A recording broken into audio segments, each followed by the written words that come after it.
যারা অনেক বেশি ঝাল করে ভর্তা খেতে পছন্দ করেন, আজকের ভর্তা দেখে জিভে একদমই পানি ধরে রাখতে পারবেন না। আমি তো অনেক ভর্তা খেয়েছি, কিন্তু বিশ্বাস করেন এই ভর্তাটা খাওয়ার পর আমি লিটারালি প্রেমে পড়ে গেছি।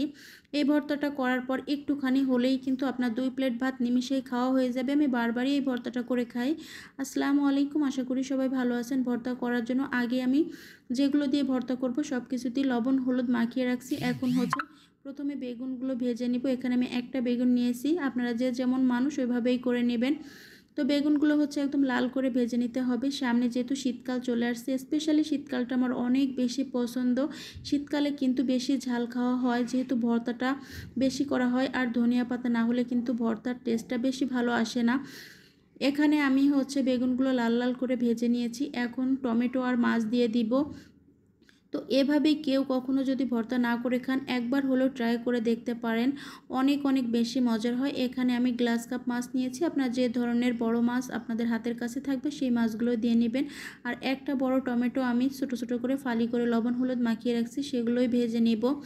তো ঢাকা দিলেই কিন্তু একটু ভালো হয়, কারণ এখন হচ্ছে বাজারে প্রথম টমেটো উঠছে। এই টমেটোগুলো কিন্তু সিদ্ধ হতে একটু সময় লাগে, এজন্য আমি একটু টাইম নিয়েই ভেজে নিব, অল্প আছে যেহেতু আমি ঢাকা দিচ্ছি না। তো এই যে আমার কিন্তু মাছগুলো হালকা মানে এপাশ থেকে ওপাশ আমি উল্টিয়ে দিয়েছি। আর আমি হচ্ছে ঝাল খেতে অনেক অনেক বেশি পছন্দ করি, এজন্য ভর্তাটাও আমি অনেক বেশি পছন্দ করি। দেখবেন যারা বেশি ঝাল খেতে পছন্দ করে তারা ভর্তাটাও অনেক বেশি পছন্দ করে। তো সব ভর্তা তো খেয়ে দেখেছেন, এই ভর্তাটা একবার হলেও আপনারা ট্রাই করবেন। এখানে আমি টমেটোগুলো কিন্তু তুলে নিয়েছি, এখন মাছগুলো ভেজে নিচ্ছি। আপনাদের যে এতগুলা মাছ একসাথে দিয়েই ভর্তা করতে হবে এমন কিন্তু কোনো মানে নাই, আপনারা 2 পিস মাছ দিয়েও করতে পারেন।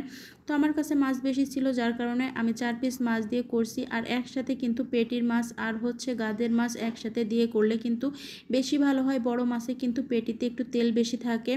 তো সবগুলো ভেজে নিয়ে তারপরে এখন আমি মরিচগুলো টেলে নিচ্ছি। এখানে আমি শুকনা মরিচ নিয়ে নিচ্ছি পরিমাণ মতো। পরিমাণ বলতে আমি আমার মতো করে নিয়েছি, চাইলে আপনারা আপনাদের মতো করে বাড়িয়ে বা কমিয়ে নিতে পারেন। এখন ভর্তা করতে চলে আসলাম। এখানে আমি মরিচগুলো কিছুক্ষণ আগেই ভেজে রাখছি, যার কারণে একটু নরম হয়ে গেছে। যেখানে আমি কিন্তু লবণ দিয়ে মরিচটা সুন্দর করে ডলে নিয়েছি। এখন অনেকগুলা কাঁচা পেঁয়াজ দিতে হবে, এখানে কিন্তু ভাজা পেঁয়াজ দিলে ওই টেস্টটা পাওয়া যাবে না।